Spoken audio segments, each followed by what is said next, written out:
Tonight, the death toll from the hurricane reaches triple digits. All right, we're leaving them in place. As firefighters discover the dead, many survivors are cold, hungry, and homeless. Help us. Help us the way you would help your family. Reports from Jim Axelrod, Anna Werner, and Seth Doan. Unemployment rises. The economy creates more jobs, but not enough. Anthony Mason on the final economic report before the election. We're 4 days away from a fresh start. We've made real progress these past 4 years. A campaign 2012 report from Bob Schieffer. And on the road, Steve Hartman with Children of the Storm. Silver linings in a dark week.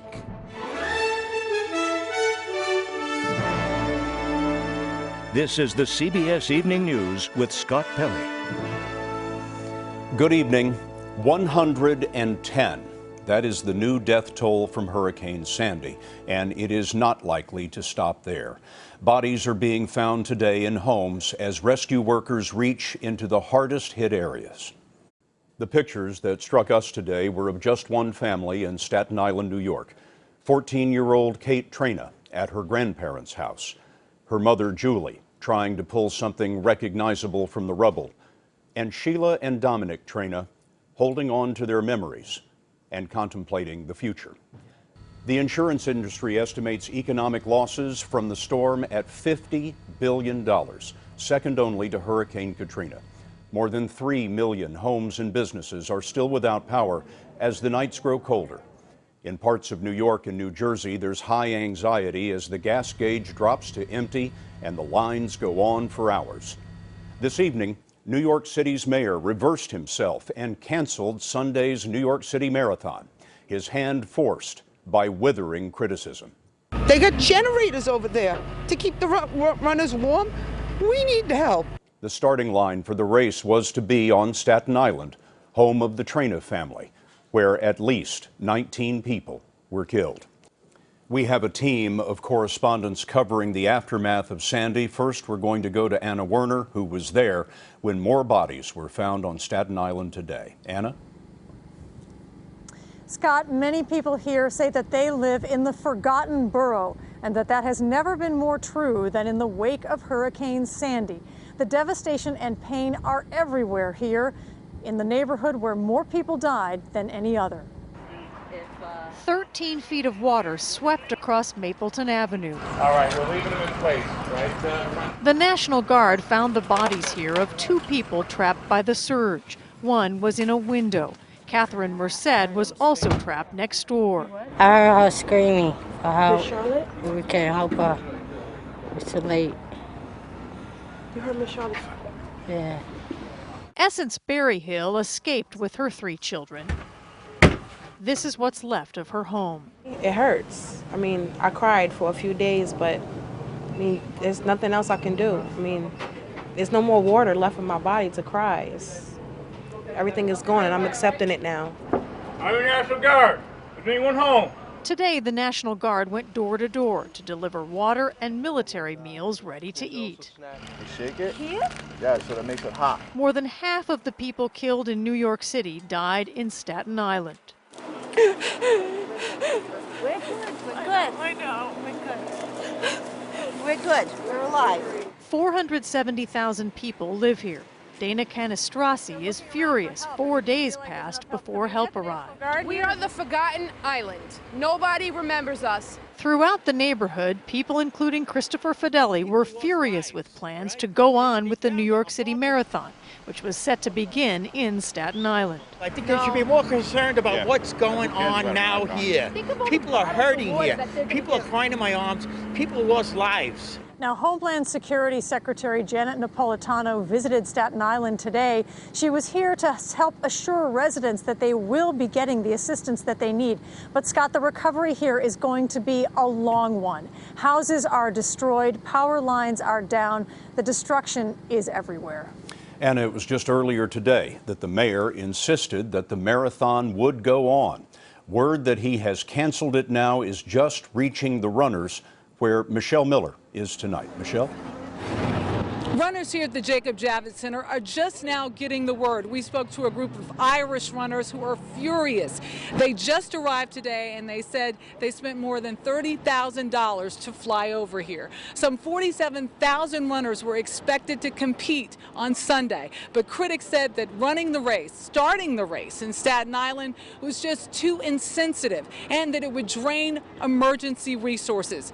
Mayor Bloomberg insisted that it would not, but then the public outcry just grew louder from victims, from city officials, even from some runners. Late this afternoon, Mayor Bloomberg released this statement. It says, "We cannot allow a controversy over an athletic event, even one as meaningful as this, to distract attention away from all the critically important work that is being done to recover from the storm and get our city back on track." Scott, it's the first time the New York City Marathon has been canceled ever. Michelle, thank you. Power may be restored to 160,000 homes and businesses in Lower Manhattan by midnight tonight. Jim Axelrod is on that part of the story. Jim? Well, Scott, that news is exactly what people in parts of Manhattan with no power have been waiting all week to hear. Well, my kids have been sleeping here. It can't happen soon enough for 71-year-old Judy Crespo. Judy's been cooking soup over sterno, and with her elevator out, hasn't left her place in 4 days. Well, I'm desperate. I'm desperate to have the electricity back on. You don't realize how much you rely on it. A few blocks away from Judy, Con Ed workers like John Sullivan and his crew are pulling grates off of flooded transformer vaults. In go pumps, and out flows water. The vaults hold transformers that are supposed to work even after being submerged, but they need to be checked. This particular transformer is made to go underwater, so it should be fine. Based on our experience, it should be absolutely fine. Of the 3.2 million customers without power, 80% of them are in New York or New Jersey. We've got more chocolate chip cookies coming out very shortly. The fallout from Sandy had people in Englewood, New Jersey, headed to Mr. Todd's Pie Shop to charge their phones 4 days later. Power companies from Virginia to California have sent equipment and workers to help. All the food is being thrown out. The cavalry will arrive a bit too late to save Paul Nakai's inventory at his restaurant overlooking New York's harbor. 3 walk-in refrigerators worth of food gone. A 6-figure loss. You don't seem too upset by this. Listen, you wrap your wounds and you heal and you go on. And if the power does come back on tonight, Paul Nakai says he will cater a wedding reception at his restaurant tomorrow, Scott, for 150 guests. Well, Jim, no power means no gasoline, as hundreds of gas stations in New Jersey and on Long Island are in the dark. Seth Doan is in Oceanside, New York, where fuel and patience are running out. Hey, you're not cutting here. Well, don't give me that bull. I've been waiting here 4 hours. On Long Island, gas lines are long and tempers are short. Buddy, I was online. I was on. Somebody had pulled out of their driveway. Don't tell me. The line leading to the Hess station in Rockville Center stretched for a mile. Stephen Petricone had waited for 8 hours. I slept on this line in my truck. I slept in front of the Taco Bell. For how long? Since 11 o'clock last night until 7 o'clock this morning. So your wife's in line with the car on the road over there. You're here because she's running out of gas. I'm here because I'm afraid that she's not going to make it here, yes. Heath Levine waited while his wife, Lauren, way back in line, was running close to empty. Pardon me, are you Lauren? Yes. We met your husband waiting for gas around the line. How is it? Any chance he's getting gas? He doesn't know. Oh. Some gas stations don't have electricity. Others don't have gas. Power outages and flooding in New Jersey knocked 2 refineries offline that produce a quarter of the area's gas and diesel. Until yesterday, the busiest oil port in the world, New York Harbor, also sat idle. Back at the Hess station, police officers called to keep people calm were a little tense themselves. Oh, we should be driving around. How about that? Only a few hours after we arrived, there was more frustration when the station ran out of gas. I don't believe this. No gasoline? No!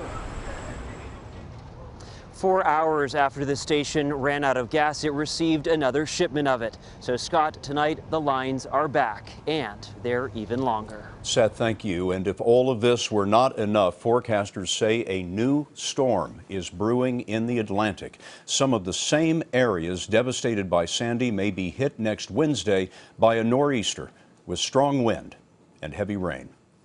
We got the last unemployment report today before the election next Tuesday. The unemployment rate ticked up 1/10 of a point last month to 7.9% because more workers tried to rejoin the job market but didn't find jobs. 171,000 jobs were created in October, but that's generally only enough to keep up with new people entering the workforce and not enough to make a dent in unemployment. Here's Anthony Mason. You don't have the social strip. Where is it?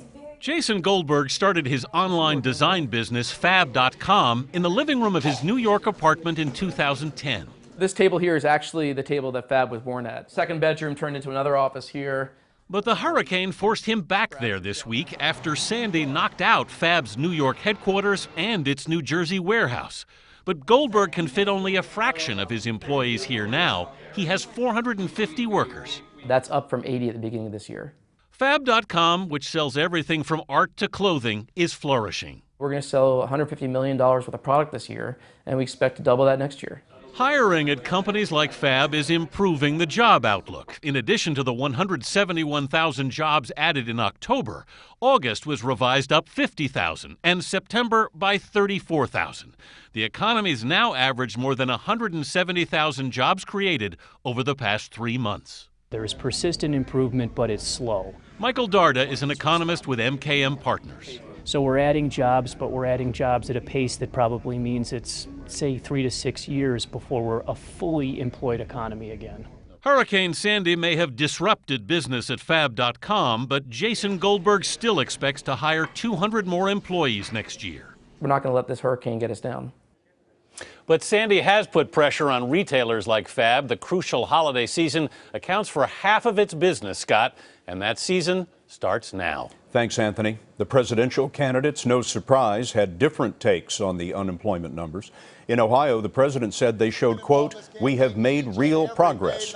Governor Romney in Wisconsin said the numbers show that the economy is still at a virtual standstill.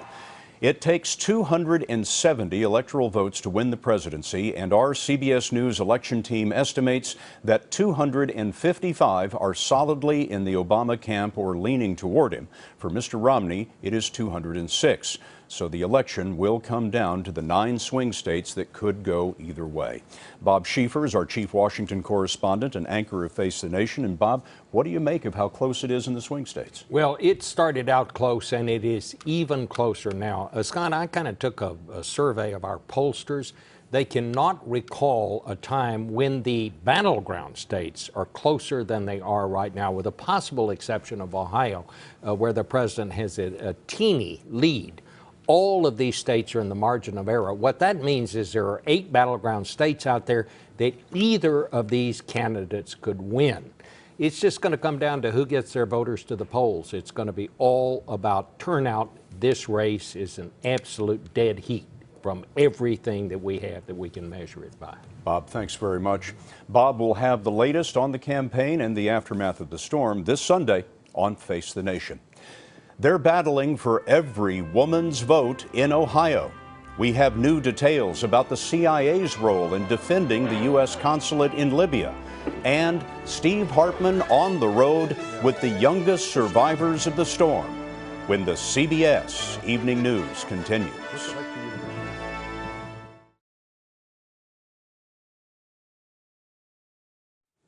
On election night, it may very well be Ohio that tips the balance in the race, and whoever gets the women's vote will likely win that state. Dean Reynolds went to the front lines of the ground war outside Cleveland. In the battle for the support of Ohio's women, Nancy Suhadolnik is in the infantry. Pass them back. A lifelong Republican, she attended an Ann Romney event last night in Strongsville, which took place a couple of hours after she put in a full day on the phones at party headquarters, stressing the economy as a primary women's issue. The race is going to be very close in Ohio. You could make the difference. In 2008, women made up 52% of the vote here. At this late stage, Sue Adolnik is hunting for a particular voter. It is exciting when you finally get one that is undecided. The polls seem to suggest there's still some ground to make up for Governor Romney in Ohio. I've been in so many campaigns, and the excitement does make a difference.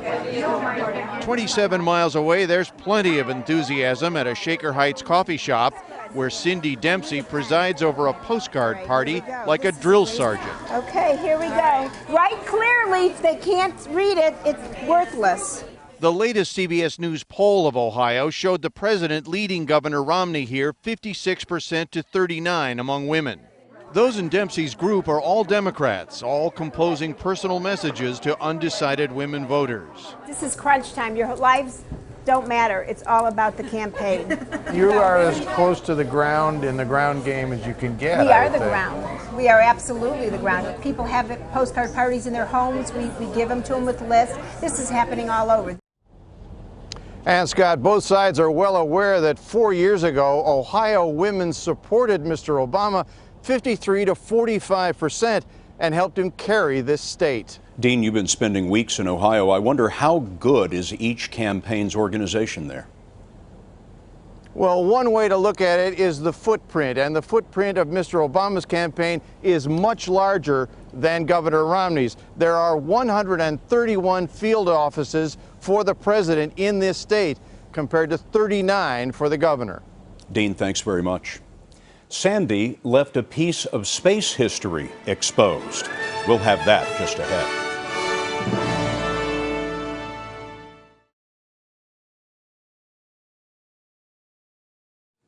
We have new details about the attack on the U.S. consulate in Benghazi, Libya.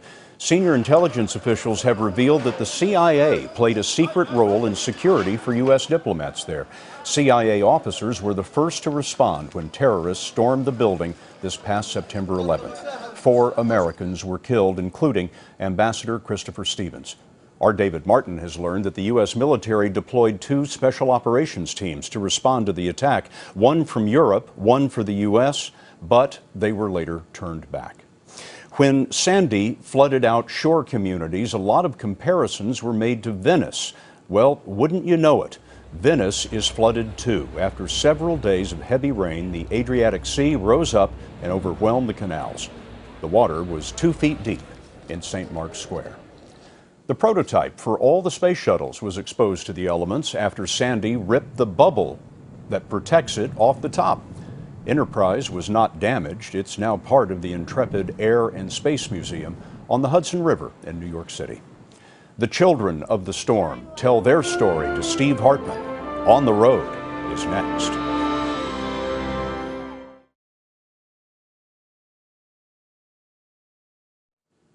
This week, we've been hearing from adults about Hurricane Sandy, but we end tonight with the storm through the eyes of children that Steve Hartman met on the road.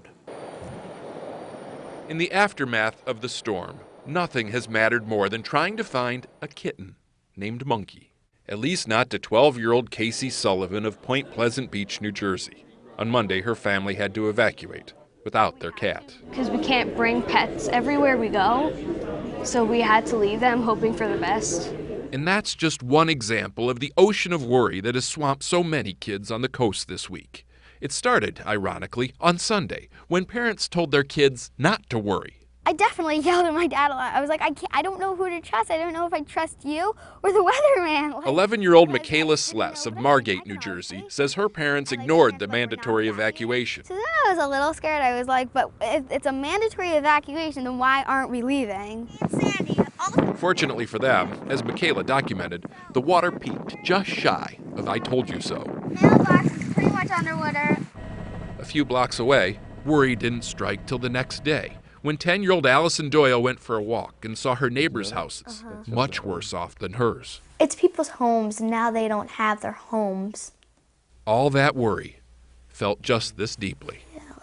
Nothing can ease it. But on the positive side, from all this pain, some goodness is emerging. After a week at home without electricity, some kids are actually reporting a renewed appreciation for their moms and dads. Our family's been together so much that we actually are really talking a lot. And you like that? For a while, it was good. Yes, it was good. The power outage is also generating some change in Allison. She's been seriously reconsidering her electronics addiction. Yeah, I think I'll be outside more of the time. Really? Yeah. You've rediscovered the outdoors. Yeah. Most kids we talked to found some silver lining. Now you know how other people feel when they don't have a home. Actually, it's changed me a lot. It makes me look at life different than what I have, you know. Even Casey, the girl with the lost cat. She got back in to see her house yesterday. The place was trashed, but the water stopped just short of the kitchen counter, which had turned into a kitchen island for a little kitten named Monkey. Count that as one more survivor and one less thing to worry about. Steve Hartman, on the road, on the Jersey Shore. And that's the CBS Evening News for tonight. For all of us at CBS News all around the world, I'm Scott Pelley. I'll see you Sunday on 60 Minutes. Good night.